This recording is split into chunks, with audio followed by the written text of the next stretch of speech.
సమయాన్ని మనం అన్ని పనులకి కూడా సమయాన్ని కేటాయిస్తాం.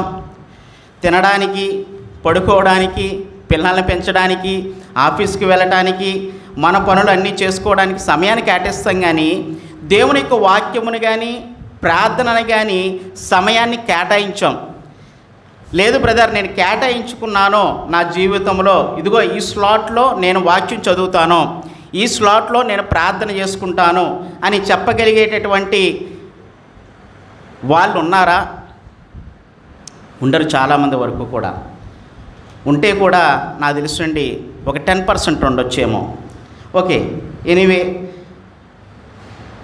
మనం వాక్య భాగంలో ఈరోజు దేవుడు మనల్ని బలపరచడానికి, దేవుడు మనల్ని విశ్వాసములో ఇంకా ఎదగటానికి కొన్ని విషయములు దేవుని యొక్క వాక్యము ద్వారా మనము ఈరోజు ధ్యానం చేయటానికి మనం ప్రయత్నం చేద్దాం. యోహాను సువార్త 11వ అధ్యాయము, యోహాను సువార్త 11వ అధ్యాయము తీద్దామండి. ఈ 11వ అధ్యాయంలో 1 నుంచి మనము ఇంచుమించు 45 వచనాల వరకు కూడా, లేకపోతే 44 వచనాల వరకు కూడా ఒక అంశము గురించి దేవుడు చెబుతూ ఉంటున్నాడు. అక్కడ యేసుక్రీస్తు ప్రభువారు చాలా స్పష్టముగా ఆయన మాట్లాడుతూ ఉన్నాడు. ఇది చాలా ప్రాముఖ్యమైనటువంటి సంఘటన కూడా. యేసుక్రీస్తు ప్రభువారు ఈ భూమి మీద జీవిస్తున్నప్పుడు ఆయన అనేక ప్రాంతాల్లో పరిచర్య చేస్తూ ఉన్నాడు. అనేక ప్రాంతాల్లో అవసరతల్లో ఉన్నవారికి సహాయం చేస్తూ అనేకమైనటువంటి ఆశ్చర్యకార్యాలు, అద్భుతాలు ఆయన చేస్తూ ఉన్నాడు. పుట్టుగుడ్డుగా ఉన్నటువంటి వ్యక్తులకి చూపునిచ్చాడు. పుట్టుకతోటే కాళ్ళు కదపలేనటువంటి వ్యక్తులకి కాళ్ళ నడకనిచ్చాడు. అతి భయంకరంగా లోకములో వెలివేయబడినటువంటి వేశ్యను కూడా ఆయన చేర్చుకున్నాడు. అతి భయంకరమైనటువంటి రక్తస్రావంతో బాధపడుచున్నటువంటి ఒక స్త్రీని స్వస్థపరిచాడు. ఎన్నో అద్భుతాలు, ఎన్నో ఆశ్చర్యకార్యాలు ఆయన చేస్తూ ఉన్నాడు. ఒక కామెంటర్ ఇలా చెబుతూ ఉన్నాడు, ఆయన చేసినటువంటి అద్భుతాలు, ఆశ్చర్యకార్యాలు మనం చూసుకున్నట్లయితే ఇంచుమించు 30కి పైగా, అంటే 30కి పైగా ఉన్నాయి అని ఒక కామెంటర్ చెబుతూ వచ్చాడు. అందులో చాలా ప్రాముఖ్యమైనటువంటి ఒక సంఘటన ఇక్కడ జరిగింది. అది మనుషులకి అసాధ్యము, మనుషుడు ఎవరూ కూడా చేయలేనటువంటి ఒక గొప్ప ఆశ్చర్య కార్యం అది. అలాంటి ఒక గ్రేట్ మిరాకిల్, ఒక ఆశ్చర్యము అక్కడ ఉన్నటువంటి వారందరినీ కూడా అబ్బురపరిచే విధంగా దేవుడు ఈ యొక్క అధ్యాయంలో చేశాడు. అదే లాజరును, చనిపోయినటువంటి లాజరును లేవనెత్తడం. ఆయన యెరూషలేము ప్రాంతంలో, నేను టూకీగా ఇక్కడ చెప్పి, ఇక్కడ ఈ అంశం నుంచి మనము ఏమి నేర్చుకోవాలి, ఈ అంశము మనకి ఏమి నేర్పిస్తుంది, ఈ అధ్యాయము మన జీవితాల్ని ఎలాగా మలుపు తిప్పబోతుంది, మన విశ్వాసాన్ని ఎలా బలపరచబోతుంది, మనం ఇంకా దృఢంగా ఒక నిశ్చయతతోటి ఒక అచంచలమైనటువంటి ఒక విశ్వాసములోనికి మనము ఎలాగ వెళ్ళగలుగుతాము అని ఈ అధ్యాయము మనకి చాలా చాలా చాలా చక్కగా నేర్పిస్తూ ఉంటుంది. యేసుక్రీస్తు ప్రభువారు చేసినటువంటి అద్భుతాల్లో చాలా అద్భుతాలు ఉన్నాయి, కానీ ఇది ఒక ప్రత్యేకమైనటువంటి గుర్తింపుని కలిగినటువంటి ఆశ్చర్య కార్యం ఇది, ఒక అద్భుత కార్యం ఇది. యేసుక్రీస్తు ప్రభువారు ఆయన ఈ భూమి మీద జీవిస్తున్నటువంటి సమయంలో ఆయన యెరూషలేము ప్రాంతంలోనూ, అదేవిధముగా ఈ యొక్క సంఘటన బ్యాక్గ్రౌండ్ నేను మీకు అందించాలని కోరుకుంటున్నా. ఆయన యెరూషలేము ప్రాంతంలో పరిచర్య చేస్తూ ఉన్నాడు. అనేక మంది ఆయన బోధకి అట్రాక్ట్ అయ్యి, అంటే ఆయన బోధని అంగీకరించి వారి యొక్క జీవితాలని మార్చుకున్నారు, ఆయన యందు విశ్వాసం ఉంచారు. నెక్స్ట్ ఆయన ఒక యోర్దాను నది ప్రాంతంలో ఉన్నాడు. ఏమన్నా ఏంటండి, ఎవరన్నా పిలుస్తున్నారా? ఒక బ్రదర్ వెళ్ళండి, అందరూ డిస్టర్బ్ అవ్వద్దు. ఒక బ్రదర్ వెళ్ళండి, అక్కడ కారు ఎవరిదో అడ్డు ఉన్నదంట, ఒకసారి చెబితే కనుక వాళ్ళు వెళ్తారు. ఒక బ్రదర్ వెళ్ళండి, చెప్పండి. ఏదన్నా అక్కడ ఎవరన్నా మాకు కనిపించరు కాబట్టి ఎవరన్నా వచ్చినట్లయితే ఒక బ్రదర్కి చెప్పండి, అందరూ డిస్టర్బ్ అవ్వద్దు. అయితే ఆయన వెళుతూ ఉన్నటువంటి సందర్భంలో ఆయన పరిచర్య చేస్తున్నాడు యోర్దాను నది ప్రాంతంలో. అయితే బెతనియా అనేటటువంటి ఒక గ్రామంలో తన స్నేహితులైనటువంటి వారు, స్నేహితులు అని చెప్పాడు అక్కడ, అయినటువంటి మరియా, మార్తా, లాజరు, వారు అక్కా చెల్లెళ్ళు, అదేవిధంగా ఈయన సహోదరుడు. వీళ్ళు యేసుక్రీస్తు ప్రభువారికి స్నేహితులుగా పిలువబడినటువంటి విధంగా మనకి అక్కడ చూపించబడింది. అయితే మరియా అనేటటువంటి మాట చూసినట్లయితే మరియలు ఇంచుమించు 6-7 ఉన్నారండి బైబిల్ గ్రంథంలో. మనకి మగ్దలేని మరియా కనిపిస్తుంది. యేసుక్రీస్తు ప్రభువారు మరణించినటువంటి సమయంలో ఆయన మొట్టమొదటిగా చూసినటువంటి వ్యక్తిగా. అదేవిధముగా యేసుక్రీస్తు ప్రభువారికి జన్మనిచ్చినటువంటి తల్లిగా మరియ కనబడుతుంది. ఈ బెతనియా మరియా వేరే ఆమె కాబట్టి మరియల్ని మీరు ఆ మరియా ఈ మరియా అందరూ ఒకటే అని మీరు అనుకోవద్దు. కాబట్టి మరియలు ఇంచుమించు ఒక 7 మంది ఉన్నారు బైబిల్ గ్రంథంలో. కాబట్టి ఈ మరియా బెతనియా ప్రాంతంలో మార్తా మరియా ఇద్దరు కూడా అక్కా చెల్లెలుగా, అదేవిధముగా వాళ్ళ బ్రదర్గా లాజరు కూడా ఉంటూ వచ్చాడు. నాదేనా? రైట్.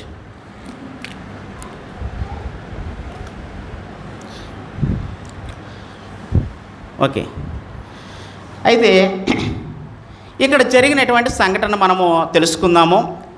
యేసుక్రీస్తు ప్రభువారు ఆయన పరిచర్య చేస్తున్నటువంటి పోతూ ఉన్నాడు, పరిచర్య చేస్తూ ఉన్నాడు. అయితే సడన్గా లాజరు చనిపోవటాన్ని మనం గమనిస్తూ ఉంటాం.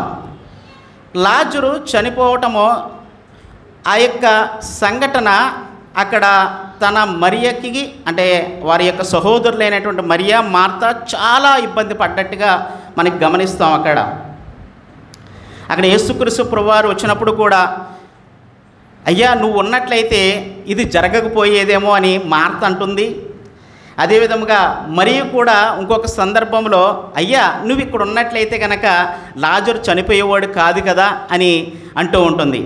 ఇలాంటి సందర్భంలో ఈ మార్త మరియా వార్తను చేరవేయాలి కదా యేసుక్రీస్తు ప్రభువారికి. ఆయనకు ఒక వర్తమానాన్ని పంపిస్తారు. యేసుక్రీస్తు ప్రభువారు ఆ మాట వింటాడు. జనరల్గా ఏదన్నా ఒక చావు వార్త విన్నప్పుడు జనరల్గా కుటుంబ సభ్యులు కానీ లేకపోతే ఈ యొక్క రక్త సంబంధికులు లేకపోతే బంధువులు ఏం చేస్తారండి? ఇమీడియట్లీ రియాక్ట్ అవుతారు, అవునా కదా? అరే ఆ యొక్క చనిపోయినటువంటి ప్రదేశానికి ఇమీడియట్లీ మనం వెళ్ళాలి, ఎలా వెళ్ళాలి అని ప్లానింగ్స్ వేస్తూ ఉంటారు. కానీ యేసుక్రీస్తు ప్రభువారు ఏమాత్రం కూడా ఆ మాట అనలా. అవునా, లాజరు చనిపోయాడా, మనం వెళదాం పదండి, త్వరగా పదండి అని అనలా ఆయన. చదువుదాం ఒకసారి ఆ మాట. యోహాను సువార్త 11వ అధ్యాయం పక్క పేజీ తీయండి.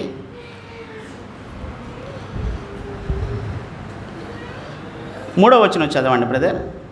అతని అక్క చెల్లెలు, ఇదిగో నీవు ప్రేమించువాడు రోగి ఉన్నాడని ఆయన వద్దకు వర్తమానం పంపిరు. యేసు అది విని, ఈ వ్యాధి మరణం కొరకు వచ్చినది కాదు గాని దేవుని కుమారుడు దాని వల్ల మహిమపరచబడినట్లు దేవుని మహిమ కొరకు వచ్చిందని. యేసు మార్తను ఆమె సహోదరుని లాజరును ప్రేమించెను. అతడు రోగి ఉన్నాడని యేసు విన్నప్పుడు తానున్న చోటని ఇంకా 2 దినములు నిలిచెను. అటు పిమ్మట ఆయన మనం యోదయకు తిరిగి వెళదామని తన శిష్యులతో చెప్పగా ఆయన శిష్యులు, బోధకుడా ఇప్పుడే ఈయనను రాళ్ళతో కొట్టి చూచుచుండెను. చాలండి. ఇక్కడ జరిగినటువంటి సంఘటన మీరు చూశారు. అతని అక్కా చెల్లెలు, ప్రభువా ఇదిగో నీవు ప్రేమించువాడు రోగి ఉన్నాడని ఆయన ఎందుకు వర్తమానము పంపారు. పంపిన తర్వాత యేసు యొక్క స్పందన ఎలా ఉందో చూడండి. యేసు అది విని, ఈ వ్యాధి మరణము కొరకు వచ్చినది కాదు కానీ దేవుని కుమారుడు దాని వలన మహిమ పరచబడినట్లు దేవుని మహిమ కొరకు వచ్చినదనెను. యేసు మార్తను ఆమె సహోదరుని లాజరును ప్రేమించెను. ఇక్కడ జరిగినటువంటి సంఘటన ఏంటంటే, యేసుక్రీస్తు ప్రభువారి యొక్క రెస్పాన్స్ చాలా విచిత్రంగా కనిపిస్తూ ఉంది కదా. చాలా యాక్చువల్లీ దగ్గరగా ఉన్నవాళ్ళు మేబీ నాకు తెలిసిన శిష్యులు, వారి దగ్గరగా ఉన్నవాళ్ళు ఈయనేంటి రెస్పాండ్ అవ్వట్లేదు, ఏంటి ఈయన వెళ్ళట్లేదు ఏంటి అసలు అని మేబీ ఆయన నిందించి ఉండొచ్చు మనసులో, అంటే బయటికి చెప్పకపోయినా. కానీ యేసుక్రీస్తు ప్రభువారు ఒక మాట అన్నాడు. ఏమన్నాడంటే, ఇది ఆయన మరణము కొరకు కాదు, ఎవరి కొరకు? దేవుణ్ణి మహిమపరచుట కొరకే జరిగినదని చెబుతూ వచ్చాడు ఇక్కడ. అయితే ఇక్కడ జరిగినటువంటి సంఘటన, దేవుడు యేసుక్రీస్తు ప్రభువారు చాలా, అంటే ఆయన ఒక రెస్పాన్స్ ఆశ్చర్యకరంగా ఒక అద్భుతమైనటువంటి రీతిలో మనకి అగుపిస్తూ ఉంది. యాక్చువల్లీ ఏదైనా మరణ వార్త విన్నప్పుడు చాలా ఫాస్ట్గా రెస్పాండ్ అవుతారు ఎవరైనా, కానీ ఆయన అవ్వల. తర్వాత నేను ఆ అంశాలు ఒక్కొక్కటిగా మీకు తెలుపుతాను. తర్వాత ఆయన ఏం చేస్తాడంటే, వస్తాడు, ఆ బెతనియాకి వస్తాడు. వచ్చిన తర్వాత చూడండి, ఇక్కడ చూడండి 17వ వచనం నుంచి చదవండి. యేసు వచ్చి అదివరకు 4 దినములు సమాధానం ఉండనని తెలుసుకునేను. బెతానియా యెరూషలేముకు సమీపై ఉండెను. దానికి ఇంచుమించు కోసల దూరము. గనుక యూదులు అనేకులు వారి సహోదరుని గురించి మార్తను మరియును ఓదార్చుటకై వారి యొద్దకు వచ్చి ఉండేది. మార్త యేసు వచ్చుచున్నాడని విని ఆయన ఎదుర్కొని వెళ్ళను గాని మరియు ఇంటిలో కూర్చొని ఉండెను. మార్త యేసుతో, ప్రభువా, నీవు ఇక్కడ ఉండిన యెడల నా సహోదరుడు చావకుండెను. ఇప్పుడైనా నీవు దేవుని ఏమడిగినను దేవునికి అనుగ్రహించునని ఎరుగుదునెను. యేసు, నీ సహోదరుడు మరలా లేచినని ఆమెతో చెప్పగా, మార్త ఆయనతో, అంచె దినమున పునరుద్ధానమందు లేచినని ఎరుగుదునెను. అందుకు యేసు, పునరుద్ధానమును జీవమును నేనే. నా యందు విశ్వాసం ఉంచువాడు చనిపోయినను బ్రతుకును, బ్రతికి నా యందు విశ్వాసం ఉంచు ప్రతి వాడును ఎన్నటికీ చనిపోడు. ఈ మాట నమ్ముచున్నావని ఆమె అడిగాను. ఆమె, అవును ప్రభువా, నీవు లోకములకు రావాల్సిన దేవుని కుమారుడైన క్రీస్తువని నమ్ముచున్నానని ఆయనతో చెప్పాను. ఆమె ఈ మాట చెప్పి వెళ్ళి, బోధకుడు వచ్చి నేను పిలిచానని సహోదరి మరియు రహస్యంగా పిలిచాను. చాలండి, ఇక్కడ ఆఫ్ చేద్దాం. ఇక్కడ జరిగినటువంటి సంఘటన చాలా చక్కగా స్పష్టంగా మీకు అర్థమైపోయి ఉంటుంది. యేసుక్రీస్తు ప్రభువారు వచ్చారు, మార్త వచ్చింది, ప్రభువా నీవు ఇక్కడ ఉంటే కనుక ఈ యొక్క పరిస్థితి ఇక్కడ జరిగేది కాదేమో, ఆయన చనిపోయేవాడు కాదేమో, నువ్వు ఏదన్నా ఆమె ఉద్దేశం ఏంటో చూడండి. ఆమె ఉద్దేశం ఏంటంటే, నువ్వు ఏదైనా ఒక మిరాకిల్, ఒక ఆశ్చర్యాన్ని చేసి నా యొక్క తమ్ముడిని నువ్వు బతికిస్తావేమో అన్న ఆలోచనలో ఉంది ఆమె. కానీ ఆయన ఉద్దేశం చూడండి, ఇక్కడ ఇది మార్త యొక్క రెస్పాన్స్. యేసుక్రీస్తు ప్రభువారు మళ్ళీ ఇంకొక మాట అన్నాడు అక్కడ. చూడండి, ఆయన మాటలు చాలా అద్భుతంగా కనిపిస్తూ ఉంటాయి. ఏమన్నాడు అక్కడ? యేసు నీ సహోదరుడు మరలా లేచినని ఆమెతో చెప్పగా, మార్త ఆయనతో ఆమె చెప్తుంది. అందుకు యేసు ఏం చెప్తున్నాడు ఇక్కడ? పునరుద్ధానమును జీవమును నేనే.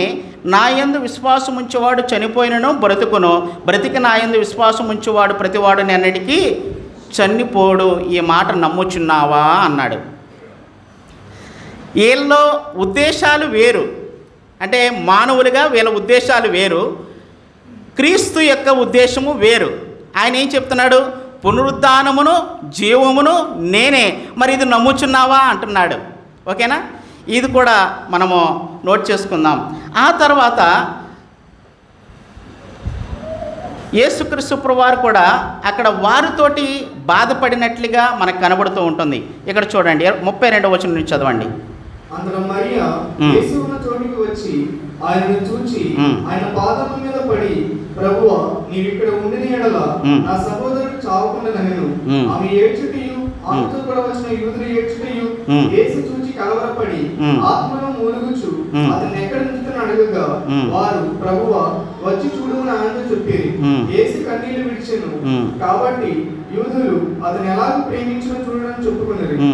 వారిలో కొందరు ఆ గుడ్డివాని కళ్ళు తెరిచిన ఈయన ఇతనిని చావకుండా చేయలేడని చెప్పారు. యేసు మరలా తనలో మూలుగుచు సమాధి వద్దకు వచ్చెను. అది ఒక గుహ, దాని మీద ఒక రాయి పెట్టి ఉండెను. యేసు రాయి తీసివేయడని చెప్పగా చనిపోయిన వారి సహోదరి అయిన మార్త, ప్రభువా, అతను చనిపోయి 4 దినములైనది గనుక ఇప్పటికీ వాసన కొట్టనని ఆయనతో చెప్పాను. అందుకు యేసు, నీవు నమ్మిన యెడల దేవుని మహిమ చూతువని నేను నీతో చెప్పలేదని ఆమెతో నేను. అతడు వారు ఆ రాయి తీసివేసేది. యేసు కన్నులు పైకెత్తి, తండ్రి, నీవు నా మాట విన్నందున నీ కృతజ్ఞతాస్తుతులు చెల్లించుచున్నాను. నువ్వు ఎల్లప్పుడూ నా మాట వినుచున్నావని ఎరుగుదును. గాని నీవు నన్ను పంపితమని చుట్టూ నిలిచి నీ జనసమూహము నమ్మునట్లు వారి నిమిత్తమై ఈ మాట చెప్పినలేదు. ఆయన అలాగూ చెప్పి లాజరు బయటికి రమ్మని దగ్గరగా చెప్పగా చనిపోయిన వాడు కాళ్ళు చేతులు ప్రేత వస్త్రముతో కట్టబడిన వాడే వెలుపైకి వచ్చెను. అతని ముఖమునకు రుమాలు కట్టి ఉండెను. అంతగా యేసు, మీరు అతని కట్లు విప్పుకోనీయడని వారితో నేను. కాబట్టి చాలు ఇది అక్కడ జరిగినటువంటి స్టోరీ.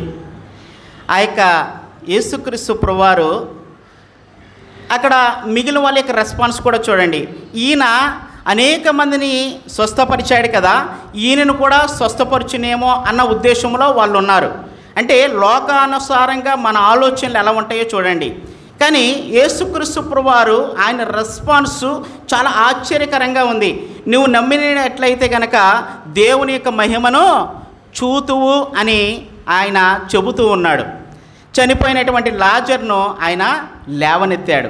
4 రోజులైంది చనిపోయి.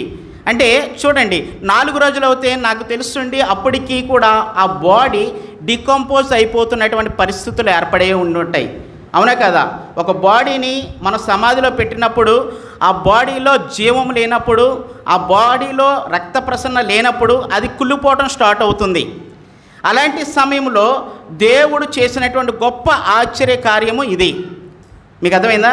అయితే దీని నుంచి నేను 4 విషయాలు నేను టూకీగా మీకు చెబుతూ మిమ్మల్ని బలపరచడానికి నేను ప్రయత్నం చేస్తా, నేను కూడా బలపడతా. అయితే చూడండి, ఇక్కడ యేసుక్రీస్తు ప్రభువారి యొక్క టైం చాలా స్పష్టంగా ఆయన చెబుతూ ఉన్నాడు. ఎలాగా? ఫస్ట్ పాయింట్ ఏంటంటే Jesus respond his perfect timing. అంటే యేసుక్రీస్తు ప్రభువారు రెస్పాన్స్ అవుతాడు, కానీ ఆయన ఖచ్చితత్వమైనటువంటి సమయంలో. మీకు అర్థమైందా? ఇక్కడ 2 రోజులు డిలే చేశాడు. మీకు అర్థమైందా? 2 రోజులు డిలే చేశాడు, కానీ దేవుడు రెస్పాండ్ అవటం మాత్రం మానలా. మీకు అబ్జర్వేషన్ అయిందా? దేవుడు లేట్ చేశాడు, కానీ ఆయన తన సమయాన్ని ఖచ్చితత్వంగా ఆయన ఇచ్చినటువంటి ప్రామిస్ని ఆయన నెరవేర్చే దేవుడిగా మనకి ఉన్నాడు అని ఈ యొక్క పాయింట్ని నేను ప్రెస్ చేయదలుచుకున్న ఈ సమయంలో. చూడండి, మన యొక్క ఆలోచనలు మనం ఏమనుకుంటామంటే జరిగిపోతే బాగుండు, చాలాసార్లు ఈరోజే జరిగితే బాగుండేది, ఇప్పుడే జరిగితే బాగుండేది, ఇప్పుడే నాకు జాబ్ వస్తే బాగుండేది, ఇప్పుడే ఈ క్షణంలోనే ప్రార్థన చేసిన వెంటనే నాకు పెళ్ళి అయిపోతే బాగుండేది, ఈ క్షణమే నేను ఎగ్జామ్స్ రాయకుండానే మార్కులు పాస్ అయిపోతే బాగుండేది. అవునా? ఎగ్జామ్స్ రాయకుండా పాస్ అయిపోతారా? అంటే మన యొక్క ఆలోచనలు ఈ విధంగా ఉంటాయి, మన తలంపులు ఈ విధంగా ఉంటాయి. ఒకసారి ప్రసంగి అధ్యాయము 3వ అధ్యాయము ఒకసారి చదువుదామండి. ప్రసంగి 3.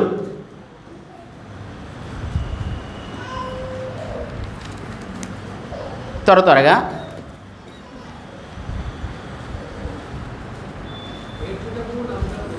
మైక్ ప్రతిదానికి సమయము కలదు.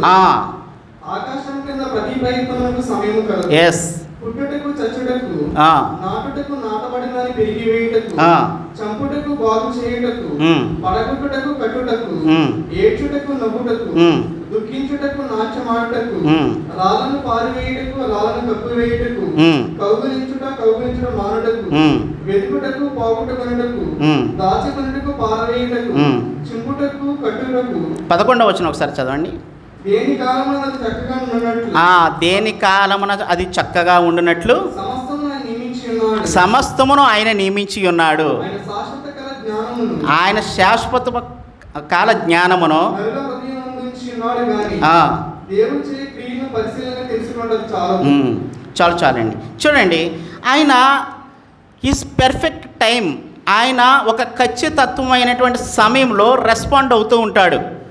కాబట్టి మనము తొందరపడేటటువంటి మనస్తత్వం కలవాలని మనం అర్థం చేసుకోవాలి. ఎప్పుడు కూడా మన ఆలోచనలు ఎలా ఉంటాయంటే ఇన్స్టెంట్ బేసిస్ లాగా, ఇన్స్టెంట్ దోశలు, ఇన్స్టెంట్ చపాతీలు. ఈరోజు డీమార్ట్లో అన్నీ ఇన్స్టెంట్గా దొరుకుతూ ఉన్నాయి. ఆల్రెడీ ఫ్రిడ్జ్లో పెట్టేసి ఇంటికి వచ్చి కాల్చుకుని తినడమే. ఇలాంటి ఆలోచన పద్ధతి మనది. అంటే ఇన్స్టెంట్గా జరిగిపోవాలి కార్యాలు, ఇన్స్టెంట్గా మనము ఒక్క రోజులోనే ఉన్నత స్థితిలోకి వెళ్ళిపోవాలి, ఇన్స్టెంట్గానే మన డబ్బులు పెరిగిపోవాలి. ఇలాంటి ఆలోచనలు కలిగి ఉంటాం. కానీ దేవుడి యొక్క ఆలోచనలు వేరండి. ఆయన ఆలోచన ఏషియా గ్రంథంలో ఆయన అంటాడు 43వ అధ్యాయంలో అనుకుంటా, ఆయన తలంపులు నీ తలంపులు వంటివి కాదు. ఆయన ఆలోచనలు వేరు, ఆయన యొక్క పనులు వేరు, ఆయన క్రియలు వేరు. చూడండి, అబ్రహాము సారా జీవితంలో ఒక విషయాన్ని మనం గమనిస్తూ ఉంటాం. మనము చూసుకున్నట్లయితే జెనసిస్ 21వ అధ్యాయం రాసుకోండి, చదవనవసరంలా. జెనసిస్ 21వ అధ్యాయంలో మనకి ఉంటుంది అబ్రహాము సారా తన జీవితంలో వారు బిడ్డలేనటువంటి పరిస్థితి. దేవుడు వాగ్దానం ఇస్తాడు, ఏమని? నీకు పిల్లలు పుట్టబోతున్నారు, నేను వాగ్దానం ఇస్తున్నా, ఇదిగో ఇదే రోజున మళ్ళీ నేను వచ్చినప్పుడు నీకు పిల్లలు కలుగుతారు అని చెప్పేసి వాగ్దానం ఇస్తాడు. వాళ్ళు ఎలాగుంటారంట? ఇసుక రేణువులంత విస్తారముగా వాళ్ళు విస్తరిస్తారంట, అనేక మందిగా వాళ్ళు పెరిగిపోతారు అని దేవుడు బాహుబాల్యం చేత, అంటే ఆయన బహుబలము చేత ఆయన వాగ్దానం ఇస్తాడు. అక్కడ 25 years వాళ్ళు వెయిట్ చేయాలి. 25 సంవత్సరాలు వాళ్ళు వెయిట్ చేశారు, ఇస్సాకుని పొందుకున్నారు. అయితే అక్కడ ఒక చిన్న తప్పు కూడా జరిగింది. ఆ యొక్క వెయిట్ చేయలేనటువంటి సారా ఒక రాంగ్ డెసిషన్ కూడా తీసుకుంది. ఈ రోజుని మరి మన క్రైస్తవులకి కానీ యూదులకి కానీ ఆ చుట్టుపక్కల ఉన్నటువంటి అరబ్ దేశాలకి కానీ యుద్ధాలు జరగడానికి కారణం అదే. ఆమె తీసుకున్నటువంటి నిర్ణయం వల్లే ఈరోజు కూడా అక్కడ కొట్టుకు చచ్చేటువంటి పరిస్థితులు, గాజాలో చిన్నపిల్లల సహితము భయంకరమైనటువంటి ఆ యొక్క రోదన వేదన ఈరోజు అక్కడ జరుగుతోంది. చూడండి, దేవుడు వాగ్దానం ఇచ్చాడు అబ్రహాముకి సారాకి, కానీ ఆ నెరవేర్పు సమయాన్ని వాళ్ళు వెయిట్ చేయలేకపోయారు. వాళ్ళు దానికోసము దేవుడు వాగ్దానం ఇచ్చాడు కదా, ఆ వాగ్దానం ఇచ్చినటువంటి దేవుడు నమ్మదగిన వాడు, ఆయన కొరకు మనం వేచి చూద్దాము, ఆయన ఇస్తానన్నాడు కదా అని వాళ్ళు వెయిట్ చేయలేక వాళ్ళు ఒక నిర్ణయం తీసుకున్నారు. దాని యొక్క ఫలితమే ఈ యొక్క యుద్ధాలు. అదేవిధంగా చూడండి, రెండవ విషయంలో కూడా మనం చూసుకున్నట్లయితే కనుక జోసెఫ్ కూడా ఈజిప్ట్లో అక్కడ ఉన్నప్పుడు కూడా ఆయన మోసపోయాడు. మీరు కావాలి అంటే ఆదికాండము 37 నుంచి 55 అధ్యాయాలు చదవండి. ఆయన మోసపోయాడు, దాసుడిగా అమ్మబడ్డాడు. నేను ఫాస్ట్గా వెళ్తున్నా ఎందుకంటే ఇంకా సబ్జెక్ట్ ఉన్నది కాబట్టి. మోసపోయాడు, దాసుడిగా అమ్మబడ్డాడు, శోధించబడ్డాడు, శిక్షకు గురయ్యాడు. కానీ దేవుని ప్రణాళిక ఆయన జీవితంలో ఒక రోజుని విజయవంతమైంది. ఎందుకో తెలుసా? దేవుడు ఆయన జీవితంలో చేసేటువంటి గొప్ప కార్యం గురించి ఆయన వెయిట్ చేశాడు. దేవుని సమయం కొరకు ఆయన వెయిట్ చేశాడు. ఇంకొక విషయాన్ని కూడా మనం చూద్దాం. కానాను పెండ్లి విందులో కూడా మీరు ఆ ఎగ్జాంపుల్ కూడా రాసుకోండి. కానాను పెండ్లి విందులో కూడా యోహాను సువార్త 2వ అధ్యాయం 4వ వచనం ఒకసారి చదవండి, పక్కనే ఉంటుంది. యోహాను సువార్త 2వ అధ్యాయము 4వ వచనం. యేసు ఆమెతో, అమ్మా, నాతో నీకేమి పని? నా సమయం ఇంకెప్పుడు రాలేదు. ఆయన తల్లి పరిచారకులను చూచి ఆయన మీతో చెప్పించి, చాలండి అమ్మా, నా సమయం ఇంకనూ రాలేదా నేను అంటే. చూడండి, అక్కడ వాళ్ళు భయపడుతున్నారు, వాళ్ళు తొందరపడుతున్నారు. అక్కడ పెండ్లి విందంతా కూడా డిస్టర్బ్ అయిపోతుందేమో, ఇబ్బందికరమైన పరిస్థితులు ఏర్పడుతున్నాయేమో, అంటే అక్కడ వచ్చిన వారందరూ కూడా డిసప్పాయింట్ అవుతారేమో, వాళ్ళందరూ కూడా తిట్టుకుని వెళ్ళిపోతారేమో. చూడండి, మనము పెండ్లికి వాళ్ళు సపోజ్ మన పిల్లల యొక్క పెళ్ళికి కానీ మన యొక్క బంధువుల పెళ్ళికి కానీ పిలిచినప్పుడు అక్కడ భోజనం అయిపోయింది, లేకపోతే బిర్యానీ అయిపోయింది, చికెన్ అయిపోయింది, లేకపోతే కనుక మనం పెట్టేటటువంటి ఆ శ్రేష్టమైన ఆహారం అయిపోతున్నప్పుడు ఏం జరుగుద్ది? అక్కడ టెన్షన్ పడిపోతూ ఉంటాం కదా, చాలా వర్రీకి గురవుతూ ఉంటాం. అరే ఎలాగా అక్కడ ఏమైనా దొరుకుద్దేమో, అక్కడి నుంచి తీసుకొద్దాం, అక్కడ ఏమైనా ఇదవుతుందేమో, మనం అక్కడి నుంచి కొనుక్కుని వద్దాం, లేకపోతే కనుక ఏం చేద్దాం, అక్కడ ఉన్నటువంటి పని అతన్ని తొందర చేస్తూ ఉంటాం. ఏదో ఒకటి చేయవయ్యా, తొందరగా వండవయ్యా అని హర్రీ బర్రీ అంత గందరగోళంగా ఉంటూ ఉంటాం. కానీ అక్కడ చూడండి, ఆ యొక్క ద్రాక్షరసం అయిపోయినప్పుడు యేసుక్రీస్తు ప్రభువారి దగ్గరికి ఆ వార్త వచ్చినప్పుడు ఆయన ఏమంటున్నాడు? అమ్మా, సమయం ఇంకను రాలేదు, వెయిట్ చేయి, కాస్త వెయిట్ చేయి. అయితే ఆమె చాలా పేషెన్సీగా, అయ్యా ఇదిగో ఆయన ఏం చెబుతాడో అది చేయండి మీరు అని ఆమె చాలా స్మూత్గా ఆ మరి అక్కడి నుంచి వెళ్ళిపోయినటువంటి విధానాన్ని మనం గమనిస్తూ ఉంటాం. చూడండి, దేవుడికి ప్రతి దానికి కూడా ఒక సమయం ఉంది.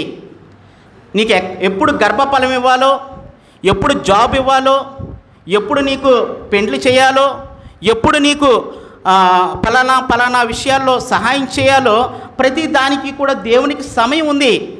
ఆ సమయంలో నువ్వు వెయిట్ చేయాలి. ఆ వెయిట్ చేసినప్పుడు, దేవుడి మీద ఆధారపడినప్పుడు, దేవుడి మీద నువ్వు ఆధారపడి ప్రార్థన చేస్తున్నప్పుడు, తగిన సమయంలో ఆయన నిన్ను ఏం చేస్తాడు? సహాయం చేస్తాడు, సహాయం చేస్తాడు. చాలామంది ఆతృత పడుతూ ఉంటారు, బ్రదర్ నేను ఎన్నో సంవత్సరాల నుంచి ప్రార్థన చేస్తున్నా, దేవుడు ఇవ్వట్లా. బ్రదర్ నేను ఎన్నో సంవత్సరాల నుంచి తపస్సు చేస్తూ దేవుడి సన్నిధిలో ఎప్పుడూ కూడా నేను ఆయన సన్నిధి మానకుండా రెగ్యులర్గా వెళ్తున్నా, ఆయనకి దగ్గరగా జీవిస్తూ ఉన్నా, కానీ నా జీవితంలో ఫ్రూట్ఫుల్ లైఫ్ లేదు. చాలామంది అనేకమైనటువంటి దీర్ఘకాలిక రోగాలతో బాధపడుతూ ఉంటారు, తీరని రోగాలు. మీరు హాస్పిటల్కి వెళ్ళండి, భయంకరమైనటువంటి రోగాలతో బాధపడుతూ ఉన్నారు వాళ్ళు ఎంత భయంకరమైనటువంటి క్యాన్సర్, తీరనటువంటి క్యాన్సర్, 4th స్టేజ్ క్యాన్సర్, భయంకరమైనటువంటి రోగాలు. దేవుడు తగిన సమయంలో ప్రతిఫలం ఇస్తాడండి. ఎప్పుడంటే మనం వెయిట్ చేయాలి. ఇదిగో నిలుచుండి వెయిట్ చేయి, దేవుడి కార్యాన్ని చూడు, దేవుడు చేస్తాడు అని ఆయన అనుకూల సమయంలో ఆయన రెస్పాండ్ అవుతాడు. మన దేవుడు చూస్తున్న దేవుడు. ఉదయకాల సమయంలో బ్రదర్ చెప్తూ వచ్చాడు, ఆయన సృష్టిని సృష్టించినటువంటి సృష్టికర్త, ఆయన సమయంలో ఆయన ఇస్తాడు ఖచ్చితంగా. ఆయన వాగ్దానం ఇచ్చి నెరవేర్చే దేవుడిగా ఉన్నాడు. ఆయన నమ్మదగిన దేవుడు. ఆయన we have to wait. Yes, మన జీవితాల్లో ఒక్కొక్కరికి ఒక్కొక్క ఇబ్బంది ఉంటుంది, ఒక్కొక్కరు ఒక్కొక్క బాధతో బాధపడుతూ ఉంటారు, ఆర్థిక సమస్యలతో బాధపడుతూ ఉంటారు. Yes, we have to wait. Yes, అయితే ఆయన ఆలస్యం చేస్తున్నాడుగా అంటే అలక్ష్యం చేస్తున్నట్టు కాదు. మీకు అర్థం చేసుకున్నారు? ఆయన ఆలస్యం చేస్తున్నాడంటే, ఆయన డిలే చేస్తున్నాడంటే నిన్ను అలక్ష్యము అంటే నిన్ను పక్కన పెడుతున్నాడని కాదు, కానీ మన జీవితంలో అద్భుతం చేయబోతున్నాడు. అది దేవుని మహిమ కొరకు అని గుర్తించాలి. మీకు అర్థమైందా? ఆయన అన్నాడు, ఆ మాట ముందుగా ఎందుకు అన్నాడో తెలుసా? మీ చేత ఎందుకు చదివించానో తెలుసా? ఇదిగో ఇది ఆయన చావు కొరకు కాదు, ఇది దేవుని మహిమ పరచుట కొరకే వచ్చింది. మహిమార్థమై నీ జీవితంలో ఈ సమస్య వచ్చిందని నువ్వు గుర్తించు. దేవుణ్ణి మహిమపరిచేటటువంటి అంశము నీ జీవితంలో వచ్చింది. ఎస్, నా జీవితంలో దేవుడు ఇది చేశాడయ్యా. ఇదిగో వాళ్ళు చెప్పుకుని ఉంటారు కదా, మరియా మార్త, ఇదిగో చనిపోయినటువంటి లాజర్ను, 3 రోజులు సమాధిలో పెట్టబడినటువంటి లాజర్ను, కుళ్ళిపోయినటువంటి లాజర్ను లేవనెత్తాడండి యేసుక్రీస్తు ప్రభువారు. అక్కడ లాస్ట్లో ఉంటుంది, ఆయన అద్భుతాన్ని చూసినటువంటి వారు ఆశ్చర్యపడి ఆయన విశ్వసించారంట. మీకు అర్థమైందా? నీ జీవితంలో కూడా జరిగినటువంటి సంఘటనలను బట్టి దేవుడు మహిమపరచబడతాడు అని నువ్వు గుర్తించుకో ప్రియ సహోదర సహోదరి. ఎస్, ఈ సమస్యల ద్వారా నువ్వు ఎందుకు వెళుతున్నావు? Yes, this is the glorifying God. దేవుని మహిమపరచుకోవడం కోరికే ఇది నా జీవితంలోకి ఎలో చేయబడ్డాది అని మనం గ్రహించుకోవాలి. అయితే నేను కొన్ని విషయాలు రాసుకోండి. Trust Jesus timing in our life. దేవుని యొక్క సమయాన్ని నమ్ముదాం మనం. Trust Jesus timing in our life. Surrender or submit your plans to him. రాసుకోండి వీలైతే. మొదటిగా మన జీవితంలో ఆయన సమయాన్ని నమ్ముదాం. ఎస్, తగిన సమయంలో ఆయన స్పందిస్తాడు. ఎస్, అది నమ్ముదాం మనం. రెండవదిగా surrender or submit your plans to him. నీ ప్లాన్స్ ఏమున్నాయో, నీ యొక్క ప్రణాళికలు ఏమున్నాయో వాటినన్నింటిలో కూడా దేవునికి సబ్మిట్ చేయి. Surrender or submit your plans to him, plans to Jesus. మూడవదిగా wait with faith. Wait with faith, విశ్వాసముతో వెయిట్ చేయి, విశ్వాసంతో వెయిట్ చేయి. ఎస్, దేవుడు తగిన సమయంలో స్పందిస్తాడు, నాకు సహాయం చేస్తాడు అన్న విశ్వాసం ఉంచు ఆయనపై. నాలుగవదిగా pray and seek his guidance in our life. Pray and seek his guidance in our life. ప్రార్థన చేయి. సీక్ అంటే వెతుకు, వెతుకు.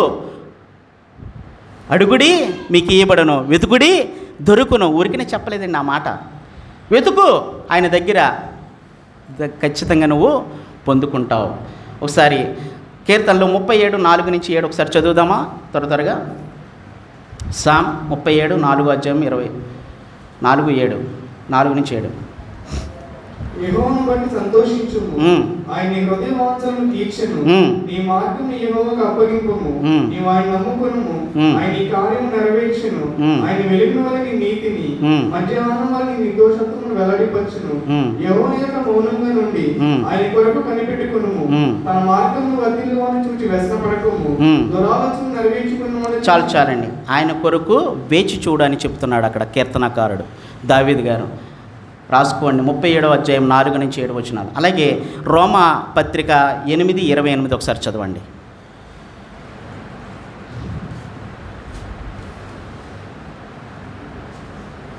రోమా పత్రిక 8వ అధ్యాయము 28వ వచనం. దేవుని ప్రేమించే వారికి అనగా సంకల్పము చెప్పిన పిలువబడిన వారికి మేలు కలుగుటకై సమస్తము సమకూడి జరుగుచున్నదని ఎరుగుదుము. ఎందుకనగా చాలండి. ఆయన ప్రేమించే వారికి, ఇక్కడ యేసుక్రీస్తు ప్రభువారు వాళ్ళని ప్రేమిస్తున్నాడా? ఇక్కడ రాయబడి ఉంది కదా, లాజర్ని ప్రేమించాడు, మరియని మార్తని కూడా ప్రేమించాడు. కానీ సమస్య వచ్చింది. ఇది సమస్తము కూడా దేవుని మహిమ కొరకు, ఎస్, దేవుని మహిమ కొరకు జరుగుతుందని తలంచుకోవాలి మనం. ఇది ఎందుకు జరిగింది, ఇలా ఎందుకు జరిగింది, ఇలా ఎందుకు నా జీవితంలో వెళుతుంది, ఇలా ఎందుకు నా యొక్క అందరిలాగా నేను వెళ్ళలేకపోతున్నాను ఏంటి, ఈ బాధ ఏంటి, ఈ పరిస్థితులు ఏంటి అని మనము బాధపడవలసిన అవసరం లేదు. కానీ మనం ట్రస్ట్ ఆన్ గాడ్, దేవుడి మీద ఆధారపడాలి. రెండవ విషయాన్ని మనం చూద్దాం. Jesus is our comforter in sorrows. Jesus is our comforter in sorrows. మన బాధలలో ఆయన ఓదార్పుగా ఉన్నాడు. మీకు అర్థమైందా? Jesus is our comforter in sorrows. అదే 11వ అధ్యాయము 35వ వచనం ఒకసారి చూద్దామా.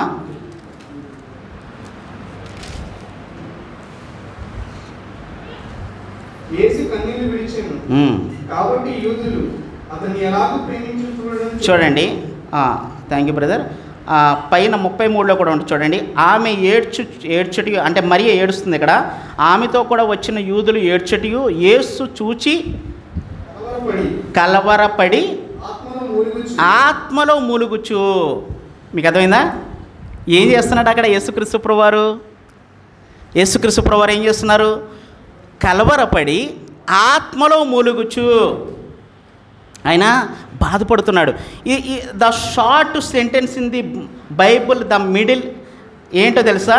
యేసు కన్నీళ్ళు విడిచెను. ఇది చాలా షార్ట్ సెంటెన్స్ బైబుల్లో. అతి చిన్న ఏమంటారు అది వాక్యం. ఇది మీకు అర్థమైందా? యేసు కన్నీళ్ళు విడిచాను. యేసు ప్రభు వారు కన్నీళ్ళు విడుస్తాడా? ఇక్కడ మీకు ఒక అంశాన్ని చెప్పాలి. యేసుక్రీస్తు ప్రభు వారు ఈ భూలోకానికి వచ్చినప్పుడు చాలామంది ఏమంటారంటే ఆయన దేవుడు కదండి, ఆయన కన్నీళ్ళు ఎందుకు ఉంటాయి, ఆయన బాధలు ఎందుకు ఉంటాయి? ఎస్, ఆయన కన్నీళ్ళు ఉంటాయి, బాధలు ఉంటాయి, ఆయన నొప్పి ఉంటుంది, అన్నీ ఉంటాయి ఆయనకి. ఎందుకో తెలుసా? దాన్ని ఏమని చెప్తారో తెలుసా? ఈ యొక్క బైబిల్ టెర్మినాలజీలో హైపోస్టాటిక్ యూనియన్ అంటారనమాట. అంటే హైపోస్టాటిక్ యూనియన్ అంటే ఏంటంటే డివైన్ నేచర్ ఆయనలో ఉంది, గాడ్గా, దేవునిగా, దైవత్వము కలిగినటువంటి దేవుడిగా ఉన్నాడు. అదేవిధముగా నెక్స్ట్ హ్యూమన్ నేచర్ ఆయనలో కూడా ఉంది. అంటే ఒక మనుష్యుడిగా, ఆయన మానవుడిగా ఇది కూడా ఉంది. అంటే దీన్నే హైపోస్టాటిక్ యూనియన్ అంటారనమాట. అంటే ఏంటంటే డివైన్ నేచరు హ్యూమన్ నేచరు కలగలిపి ఉన్నటువంటి జీసస్ అక్కడ. మీకు అర్థమైందా? అంటే ఆయన మిరాకిల్స్ చేశాడు, అద్భుతాలు చేశాడు, మరణించిన వాళ్ళని లేపాడు, కళ్ళు లేని వారికి కళ్ళు ఇచ్చాడు, చూపు నడకలేనటువంటి వారికి నడకనిచ్చాడు, కుష్ఠరోగులను స్వస్థపరిచాడు, ఎన్నో అద్భుతాలు చేశాడు. ఇది దైవత్వం కలిగినటువంటి దేవుడిగా చేశాడు. ఇక్కడ మనం చూసుకోవాల్సినటువంటి సెంటెన్స్ ఏంటంటే ఆయన కన్నీళ్ళు విడిచాడు. Yes, he is human nature. ఆయనలో మానవ స్వభావం ఉంది అని అక్కడ మనకి కనబడుతుంది అనమాట. అంటే ఏంటంటే ఆయన రెండు విధాలుగా ఆయన నడుస్తూ ఉన్నాడు అని మనకి ఇక్కడ కనబడుతూ ఉంది. కాబట్టి యేసుక్రీస్తు ప్రభువారికి ఆయన బాధలు కలుగుతాయి. ఆయన గెస్సమనే తోటలో కూడా ప్రభువా నీ చిత్తమైతే ఇదిగో ఈ గిన్నెని నా యొద్ద నుండి తొలగించుము అని ఆయన చాలా బాధపడుతూ ఆయన మాట్లాడుతూ ఉన్నాడు. ఆయనను నీ చిత్తమే అని సబ్మిట్ చేసుకున్నాడు అక్కడ. కాబట్టి దేవుడు మన విషయాల్లో మనలాగే ఆయన కూడా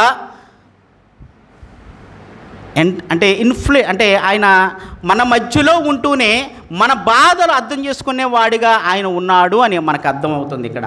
అంటే వాళ్ళు చూడండి, ఆత్మలో కలవరపడి ఆత్మలో మూలుగుచు, ఇదే మాట ఇంకొక చోట ఉంటుంది. యేసు మరల 38 యేసు మరలా తనలో మూలుగుచు సమాధి యొద్దకు వచ్చాను. మూలగటం అంటే ఏంటండి? బాధ, ఒక రకమైనటువంటి బాధ. ఏంటి ఈమె ఎలా మూలుగుతూ ఉంది అంటే బయటికి చెప్పుకోలేకుండా ఆమె లోపలే ప్రసవ వేదన పడుతుంది అని అర్థం. మీకు అర్థమైందా? బాధ కలుగుతుంది అని అర్థం. కాబట్టి దేవుడు మన బాధల్ని అర్థం చేసుకుంటాడు. ఒకసారి హెబ్రీ పత్రిక 4:15 Jesus understands our pain and tears. Jesus shares our pain. మన బాధని ఆయన తీసుకుంటాడు. ఆయన తీసుకునే దేవుడిగా మనకున్నాడు. చదవండి ఒకసారి హెబ్రీ పత్రిక 4:15. మన ప్రధాన యాజకుడు మన బలహీనతల యందు మనతో సమానుభవము లేనివాడు కాడు గాని సమస్త విషయములలోను మన వలె శోధింపబడినను ఆయన పాపము లేనివాడుగా ఉండెను. గనుక మనం కనికరింపబడి సమయోచితమైన సహాయం కొరకు కృప పొందినట్లు ధైర్యంతో కృపాసనం వద్దకు చేరుదుము. చాలండి. అలాగే 2 కొరింథియన్స్ 1:3-4 ఒకసారి చదువుదాం. 2 కొరింథియన్స్ 1:3-4 కనికరము చూపు తండ్రి, సమస్తమైన ఆదరణ అనుగ్రహించు దేవుడు, మన ప్రభువైన యేసుక్రీస్తు తండ్రినైన దేవుడు స్తుతింపబడును గాక. దేవుడు మమ్మల్ని ఏ ఆదరణతో ఆదరించుచున్నాడు, ఆ ఆదరణతో ఎట్టి శ్రమలో ఉన్నవారినైనను ఆదరించడానికి శక్తి గలవారు ఉన్నట్లు ఆయన మా శ్రమ అంతటిని మమ్మల్ని ఆదరించుచున్నాడు. చూసారా, ఆయన మన శ్రమల్లో పాలి భాగస్థుడిగా ఉంటాడు. ఆయన మనం ఇబ్బంది పడుతూ ఉంటే చూడడు. ఒక్కసారి ఆలోచన చేయండి. మన బిడ్డలు ఇబ్బంది పడుతున్నారు, వాళ్ళు ఇబ్బంది గుండా వెళుతున్నారంటే సరే ఎలని, సరే వాళ్ళ జీవితం అలాగే కానీ అని వదిలేస్తాడు ఆ తల్లిదండ్రులు. ఎవరైనా ఏం చేస్తాడు? వాళ్ళ బిడ్డల కోసం తను కడుపు మార్చుకుడే. అయినా ఫర్ ఎగ్జాంపుల్ ఇంట్లో ఆహారం లేదు, ఇంట్లో తినడానికి తిండి లేదు, ఒక ముద్దే ఉంది. ఆ ముద్దని తల్లి ఎవరికి పెడుతుందండి? తన కుమారుడికే కదా, తన కుమార్తెకే కదా, తన కడుపునైనా మార్చుకుని ఎవరి కోసం చూస్తుంది? ఎస్, ఆ ఇబ్బందిలో కూడా ఆమె మాడుతూ కూడా, ఆమె ఇబ్బంది పడుతూ కూడా అక్కడ తన బిడ్డని ఏం చేస్తుంది? ఓదారుస్తుంది. ఎస్, మన దేవుడు కూడా ఈ అండర్స్టాండ్ అవర్ ప్రాబ్లమ్స్. ఆయన ఇన్వాల్వ్ అవుతాడు మన జీవితంలోకి. ఆయన వస్తాడు. మనం బాధపడవలసిన అవసరం లేదు, మనం కన్నీళ్ళు విడవలసిన అవసరం లేదు. ఎస్, ఆయన అర్థం చేసుకుంటాడు నీ బాధని. ఎందుకో తెలుసా? ఆయన మన జీవితంలో అద్భుతాలు చేయడానికి ఆయన సిద్ధంగా ఉన్నాడని మనం అర్థం చేసుకోవాలి. ఎస్, ఆయన అర్థం చేసుకునే దేవుడిగా మనకున్నాడు. కాబట్టి ఈ విషయాలు మనం జ్ఞాపకం పెట్టగలం. ఒకటికి ముందుగా ఆయన పెర్ఫెక్ట్ టైమింగ్లో, ఆయన సమయం వచ్చినప్పుడు, ఆ ఖచ్చితత్వమైనటువంటి సమయంలో ఆయన రెస్పాండ్ అవుతాడు, మన జీవితంలో అద్భుతాలు చేస్తాడు. అది దేవుని మహిమ కొరికే. రెండోదిగా మన ప్రాబ్లమ్స్ని ఆయన అర్థం చేసుకుంటాడు. ఆయన ఇంటర్ఫియర్ అవుతాడు. ఆయన మన జీవితంలో ఉంటాడు. మనము ఇబ్బంది పడకుండా ఆయన సహాయం చేస్తున్నాడు. ఇంకొక విషయం కూడా 8వ అధ్యాయంలో, రోమపత్రిక 8వ అధ్యాయంలోనే ఆయన పరిశుద్ధాత్మ దేవుడు మన కొరకు ఆయన విజ్ఞాపన చేస్తున్నాడని కూడా ఉంటుంది అక్కడ. మీకు అర్థమైందా? ఆయన విజ్ఞాపన చేస్తున్నాడని చెప్పేసి ఉంటుంది. మన కొరకు విజ్ఞాపన చేస్తున్నాడంట. మన బాధల కొరకు, మన యొక్క యాచనల కొరకు ఆయన దేవునికి మొరపెడుతూ ఉన్నాడంట అక్కడ. ఓకే, మూడవదిగా మనం వెళ్ళిపోదాం. మూడవదిగా ఇక్కడ Jesus is the resurrection and the life. ఇది చాలా ఇంపార్టెంట్ విషయము. Jesus is the resurrection and the life. ఆయన జాన్ 11వ అధ్యాయంలోనే 25, 26 వచనాలు మనం చూసినట్లయితే, అందుకు యేసు, చదవండి. అందుకు యేసు, పునరుద్ధానమును జీవమును నేనే. నా యందు విశ్వాసముంచువాడు చనిపోయినను బ్రతుకును. బ్రతుకు నా యందు విశ్వాసముంచు ప్రతి వాడును ఎన్నటికీ చనిపోడు. ఈ మాట నమ్ముచున్నావని ఆమెను అడిగాను. ఓకే, ఆయన ఏమని చెప్తున్నాడంటే, Jesus is the resurrection and life. ఆయన పునరుద్ధానుడు, అదే విధముగా జీవం ఉంది ఆయనలో. ఓకే, ఆ రెండు విషయాలు సపరేట్గా ఒకసారి మనం తీసుకుందాం. జీసస్ ఈజ్ ద రిజరెక్షన్ అన్న విషయాన్ని మనం చూసుకుందాం. చూడండి, ఈ విషయాలు బట్టి ఆయన ఏం చేస్తున్నాడో తెలుసా? Jesus declares is identity. ఆయన ఎవరో చెబుతున్నాడు అక్కడ మరియకి. మీకు అర్థమైందా? ఈ డిక్లేర్స్ ఈజ్ ఐడెంటిటీ, నేను ఎవరిని అని చాలా క్లియర్ కట్గా చెప్తున్నాడు. ఏంటి ఆయన ఎవరు? Is the resurrection, is the life. ఆయనే జీవము, ఆయనే పునరుద్ధానుడు అని చెప్తున్నాడు. ఇది నువ్వు నమ్మినట్లయితే నీ జీవితంలో అద్భుతములు చేయడానికి నేను సిద్ధమే అని చెప్తున్నాడు ఆయన. మీకు అర్థమైందా? అంటే రిజరెక్షన్ అంటే ఒక వ్యక్తి మరణించినప్పటికీ కూడా ఆయన క్రీస్తుతో లేపబడతాడు అన్నదే పునరుద్ధానం. యేసుక్రీస్తు ప్రభువారు మరణించాడు. ఆయన కలవరి శిలువలో అనేక బాధలు అనుభవించి ఆ సమాధి చేయబడ్డాడు. ఆయన పునరుద్ధానుడిగా 3వ రోజున ఆయన రిజరెక్టెడ్ అయ్యాడు, అంటే పునరుద్ధానుడయ్యాడు. ఆ యొక్క పునరుద్ధానముని నీకు నాకు ఇవ్వాలని ఆయన ఆశ కలిగి ఉన్నాడు. ఒకసారి చదువుదామా? లూకాసు వార్త 24వ అధ్యాయము 6వ వచనం ఒకసారి చదువుదాం. ఆయన ఇక్కడ లేడు, ఆయన లేచి ఉన్నాడు. సజీవుడైన ఉంటుంది. లూకాసు వార్త 24:6. సజీవుడైన వాణిని మీరెందుకు, మధ్యలో ఉంటుంది చూడండి, సజీవుడైన వాణిని మీరెందుకు మృతుల్లో వెతుకుచున్నారు? వారు భయపడి ముఖమును నేల మోపి ఉండగా, వీరు సజీవుడైన వారిని మీరు ఎందుకు మృతుల్లో వెతుకుచున్నారు? ఆయన ఇక్కడ లేడు, ఆయన లేచి ఉన్నాడు. హీస్ రైజన్, ఆయన లేచాడు అన్న విషయాన్ని మనం జ్ఞాపకం పెట్టుకోవాలి. మీకు అర్థమైందా? రిజరెక్షన్ అంటే అదే. రిజరెక్షన్ అంటే పునరుద్ధానం, అంటే that means bringing back life from the death. ఆ యొక్క చనిపోయినటువంటి స్థితి నుంచి లేపబడటమే రిజరెక్షన్. చాలామంది క్రైస్తవులు ఇదే ముగింపు అని చాలామంది అనుకుంటూ ఉంటారు. ఈ లోకంలోనే ఈ యొక్క శరీరము పాతిపెట్టిన తర్వాత this is the final day అని చాలామంది అనుకుంటూ ఉంటారు. లేదండి, మనకి ఎటర్నల్ లైఫ్ ఉంది, నిత్య జీవం ఉంది. ఆయనతో మనం లేపబడుతున్నాం, ఆయనతో ఉండబోతున్నాం, ఆయన సన్నిధానంలో మనము స్తుతించబోతున్నాం అన్న విషయాన్ని మనము జ్ఞాపకం పెట్టుకోవాలి. ఆయన ద్వారా మరణమును మనం జయించామన్న విషయాన్ని జ్ఞాపకం పెట్టుకోవాలి. దిస్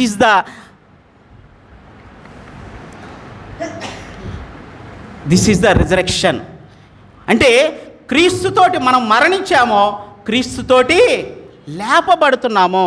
అయిపోయినట్టుంది, మా మైక్ ఇచ్చేయండి.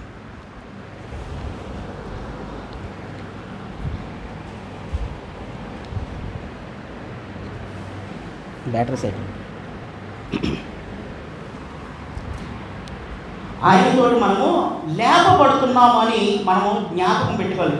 ఈజ్ ద రిజరెక్షన్ అంటే ఆయన పునరుద్ధానుడయ్యాడు. మనం కూడా పునరుద్ధానం చెందబోతున్నాం. ఒకరోజు మనము కూడా మరణిస్తాం. ఈ శరీరంలో, ఈ ఆత్మ ఈ యొక్క గుడారంలో ఉన్నంతసేపే మనం జీవిస్తాము. కానీ ఆ యొక్క మరణాన్ని మనం చూసిన తర్వాత, భౌతికమైన మరణాన్ని చూసిన తర్వాత మరలా ఆయనతో పాటు మనము లేపబడుతున్నామన్న విషయాన్ని మనము జ్ఞాపకం పెట్టుకోవాలి. ప్రతి క్రైస్తవుడు కూడా అదే చెప్తున్నాడు.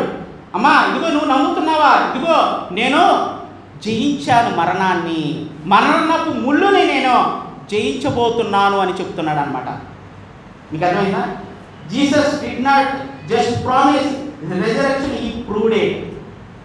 మీకు అర్థమైందా? ఆయన ప్రామిస్ చేసి వదిలిపెట్టలా, కానీ ఆయన ప్రూవ్ చేశాడు పునరుద్ధానాన్ని. ఇదిగో ఈ దేవాలయం పడగొట్టండి, 3 రోజుల్లో దీన్ని నేను లేపబోతున్నాను అని చెప్పాడు. ఏ ఉద్దేశంతో చెప్పాడు? భౌతికమైనటువంటి ఉద్దేశమా? భౌతికంగా మనం ఆలోచించుదామా? అంటే 3 రోజులు ఈ బిల్డింగ్ని కట్టేస్తాడా అన్నది కాదండి. అక్కడ తన శరీరం అనే దేవాలయమని, తన శరీరం గురించి ఆయన చెబుతున్నాడు.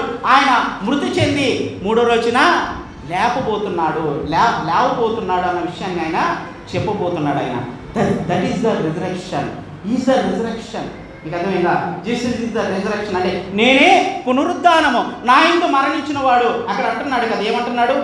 బ్రతికి నా యందు, చూడండి, అందుకు యేసు పునరుద్ధానమును జీవమును నేనే, నా యందు విశ్వాసం ఉంచువాడు చనిపోయినను బ్రతుకును.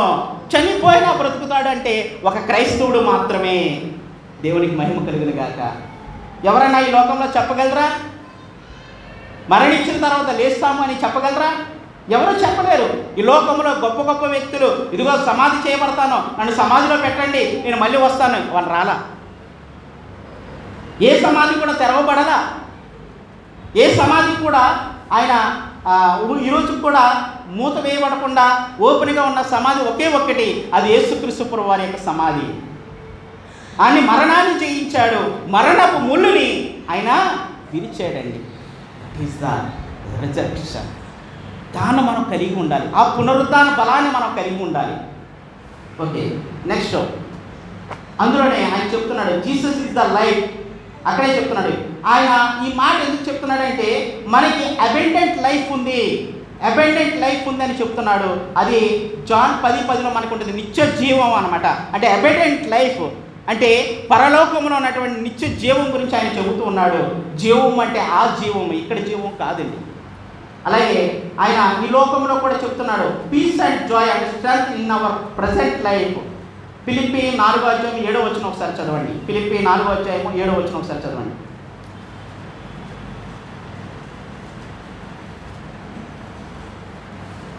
అప్పుడు సమస్త జ్ఞానానికి మించిన దేవుని సమాధానము యేసుక్రీస్తు వలన మీ హృదయములకు మీ తలంపులకు కావాలి ఉండేది. నెక్స్ట్ ఎటర్నల్ లైఫ్ గురించి కూడా ఆయన చెప్తున్నాడు. జీవం అంటే eternal life. When we are believes, మనం ఎప్పుడైతే ఆయన్ని విశ్వసించామో ఆయన చెప్తున్నాడు. యోహాను సువార్త 5:24 ఒకసారి చదవండి.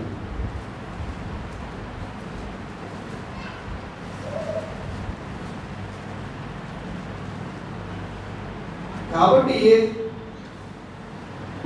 నా మాట విని నన్ను పంపిన వాని యందు విశ్వాసం ఉంచువాడు నిత్య జీవము గలవాడు, వాడు తీర్పులోనికి రాక మరణములో నుండి జీవములోనికి దాటి ఉన్నాడని మీతో నిశ్చయంగా చెప్పుచున్నాడు. చూడండి, ఇది ఎటర్నల్ లైఫ్ గురించి చెప్తున్నాడు, ఇది జీవం గురించి ఆయన చెబుతున్నాడు. మీకు అర్థమైందా? కాబట్టి వెన్ వి బిలీవ్ జీసస్, మనము చనిపోయినా కూడా మనము లేపబడతాము అన్నది. ఎప్పుడైతే దేవుని యందు విశ్వాసం ఉంచుతామో, క్రీస్తుని మనం అంగీకరించామో, మనము లేపబడుతున్నాము ఆయనతో పాటు. నిత్య జీవంలోకి రాబోతున్నాం, ఎటర్నల్ లైఫ్లోకి రాబోతున్నాం. ఆ యొక్క నిత్య జీవంలో, నిత్యత్వంలో మనం ఎల్లకాలము కూడా మనం ఉండబోతున్నాము అన్న విషయాల గురించి ఆయన క్లియర్ కట్గా ఆ మరియ గురించి చెబుతూ ఉన్నాడు. కాబట్టి ఈ విషయాలు మనం జ్ఞాపకం పెట్టుకోవాలి. దేవుణ్ణి చూడండి, ఒక గోధుమ గింజ అది భూమిలో వేసినప్పుడు అది చచ్చిపోతేనే అది మళ్ళీ కొత్త లైఫ్ వస్తుంది, అవునా కదా? గోధుమ గింజ కానీ లేకపోతే వరి గింజ కానీ ఆ యొక్క భూమిలో పడినప్పుడు అది చచ్చిపోవాలి. చచ్చిపోయినప్పుడు ఏమవుతుంది? నూతన జీవం వస్తుంది. అంటే ఒక నూతన మొక్కగా అది ఆవిర్భవిస్తుంది, అవునా కదా? అలాగే మన జీవితంలో కూడా పాత జీవితం చచ్చిపోవాలి, క్రీస్తుతో పాతి పెట్టబడాలి, క్రీస్తుతో సమాధి చేయబడాలి. ఆయన ఏ విధంగా పునరుద్ధానుడయ్యాడో ఆ విధంగా మనం కూడా ఒకరోజు లేపబడబోతున్నాము అన్న విషయాన్ని మనము జ్ఞాపకం. ఇదే పునరుద్ధానమును జీవమును, నేనే పునరుద్ధానమును, నేనే జీవమును అని ఆయన స్టేట్మెంట్ ఇస్తున్నారండి. ఓకే, నెక్స్ట్ మనము 4వ అంశము ఒక్క 2 మినిట్స్లో మనం క్లోజ్ చేసుకుందాము. చూడండి, 4వ అంశం ఏంటంటే hour response to his call. మనము ఆయన యొక్క రెస్పాన్స్కి, ఆయన ఏం చెప్తాడో ఆ యొక్క పిలుపుకి మనము రెస్పాన్స్ అవ్వాలి. మీకు అర్థమైందా? రెస్పాన్స్ అవ్వాలి. ఆయన ఇక్కడ ఒకసారి యోహాను సువార్త 11:39-41-44 ఒకసారి చదవండి త్వరగా. యేసు రాయి తీసివేయడని చెప్పగా చనిపోయిన వారి సహోదరి అయిన మార్త, ప్రభువా అతడు చనిపోయి 4 దినమైనది గనుక ఎప్పటికీ వాసన కొట్టనని ఆయనతో చెప్పాను. 41-44 చదవండి. అందుకు యేసు, నీవు నమ్మిన యెడల దేవుని మహిమ చూద్దామని నీతో చెప్పలేదా అని ఆమెతో నేను. అంతటా వారు రాయి తీసివేసిరి. యేసు కన్నులు పైకెత్తి, తండ్రి, నీవు నా మనవి వినినందున నీకు కృతజ్ఞతాస్తుతులు చెల్లించుచున్నాను. నీవు ఎలా 44 చదవండి. చనిపోయిన వాడు కాళ్ళు చేతులు పేద వస్త్రమున కట్టబడిన వాడే వెలుపలికి వచ్చెను. అతని ముఖమునకు రుమాలు కట్టి ఉండెను. అంతటా యేసు, మీరు అతని కట్లు విప్పుకొనుడని వారితో చెప్పింది. ఇక్కడ 2 విషయాలు జరిగినాయి. ఏంటి? యేసుక్రీస్తు ప్రభువారు అక్కడ అద్భుతం చేయబోతున్నాడు. అద్భుతం చేసే ముందు ఆయన అక్కడ ఉన్నటువంటి చుట్టుపక్కల ఉన్నటువంటి వారికి కొన్ని ఇన్స్ట్రక్షన్స్ ఇచ్చాడు. ఏమని చెప్పాడు? ఇదిగో ఆ రాయిని పక్కకి తొలగించండి. ఇక్కడ ఇంకొక విషయం చెప్పాడు. ఆయన బయటకు వస్తున్నప్పుడు కూడా ఆయన ప్రేత వస్త్రములు ఆయన విప్పుకోలేడు కాబట్టి పక్కన ఉన్నవారు సపోర్ట్ చేయాలి అని చెప్పాడు. అంటే ఈ పనులు ఎవరు చేశారు? ఇక్కడ ఈ పనులు ఎవరు చేశారు? క్రీస్తు చేశాడా? చేయలా, చుట్టుపక్కల ఉన్నటువంటి వారు చేశారు. అంటే చూడండి, జీవమని అనుగ్రహించేటటువంటి దేవుడు, చనిపోయినటువంటి లాజర్ని పైకి ఎత్తగలిగేటటువంటి శక్తి కలిగిన దేవుడు రాయిని పక్కకు తీయలేడా? అవునా కదా? రాయిని పక్కకు తీయలేడా? మరి ఎందుకు పక్కన వాళ్ళకి చెప్పాడు? ఎస్, నువ్వు చేయవలసిన డ్యూటీ నువ్వు చేయి, నేను చేయవలసిన డ్యూటీ నేను చేస్తా. మనం చేయగలమా? లాజర్ని లేపగలిగే శక్తి మనలో ఉందా? లేదు. కానీ రాయిని పక్కకు తొలగించే శక్తి నీలోనూ నాలోనూ ఉంది. అవునా కదా? అంటే యేసుక్రీస్తు ప్రభువారు ఆయన శిలువలో మరణించి, that is the response our call. మనం మన యొక్క పిలుపుని మనం జ్ఞాపకం పెట్టుకోవాలి. మన బాధ్యత ఏంటి? యేసుక్రీస్తు ప్రభువారు ఆ కలవరి శిలువలో తన యొక్క రక్తాన్ని, ఆయన శరీరాన్ని, సమస్తాన్ని కూడా ఆయన బలిగా అర్పించేశాడు. నువ్వు నేనేం చేయాలి?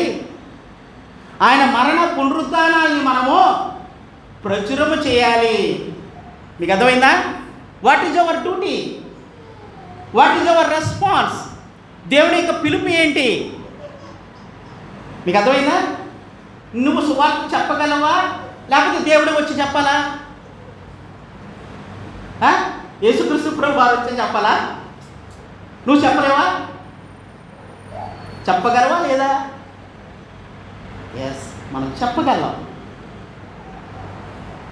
అతనిలో కార్యం జరిగించేది ఎవడు? క్రీస్తే. మీకు అర్థమైందా? దేవుడే కార్యం జరిగిస్తాడు. మరి నువ్వు చేయాల్సినటువంటి పనులు నువ్వు చేయి అని చెప్తున్నాడు ఇక్కడ. మీకు అర్థమైందా? ఈ మాటకు అర్థం ఏంటంటే, ఇక్కడ మనం తీసుకోవాల్సిన విషయం ఏంటంటే, లాజర్ని లేపగలిగినటువంటి దేవుడు రాయిని తొలగించలేడా? ఒకే ఒక్క లాజిక్. రాయి పక్కకెళ్ళు అంటే రాయి పక్కకెళ్దా? మనం మా యొక్క రెస్పాన్స్ను మనము ఎప్పుడు కూడా మర్చిపోకూడదండి. వెలుగులోనికి పిలిచినటువంటి వాని గుణాతిశయమును ప్రచురము చేయ నిమిత్తము అంటాడు అక్కడ. పరిశుద్ధ జనమును, యాజక సమూహమును, దేవుని సొత్తైన ప్రజలనే అన్నాడు. పేతురు పత్రిక 2వ అధ్యాయంలో చెప్తూ ఉంటాడు, 9వ వచనం అనుకుంటా. అంటే వాట్ ఈజ్ అవర్ రెస్పాన్స్? దేవుడు కార్యం చేసి పెట్టాడు. మన రెస్పాన్స్ ఏంటంటే సువార్తను ప్రకటించాలి. ఏ సమయం దొరికినప్పుడు అలా సువార్తను ప్రకటించాలి. మీకు అర్థమైందా? అదేవిధంగా కొత్తగా వస్తున్నటువంటి వాళ్ళకు కూడా మనం బలపరచాలి. ఓకే, కాబట్టి దేవుడు చేసేటువంటి పనులు ఆశ్చర్యములు, అద్భుతములు. కాబట్టి ఆ విషయాన్ని జ్ఞాపకం పెట్టుకోవాలి. కానీ ఏంటంటే ఆయన ఇన్ టైంలో చేస్తాడు, ఆయన టైంలో చేస్తాడు. ఆయన ఎప్పుడైతే చేయగలుగుతాడో అప్పుడే చేస్తాడని మనం జ్ఞాపకం పెట్టుకోవాలి.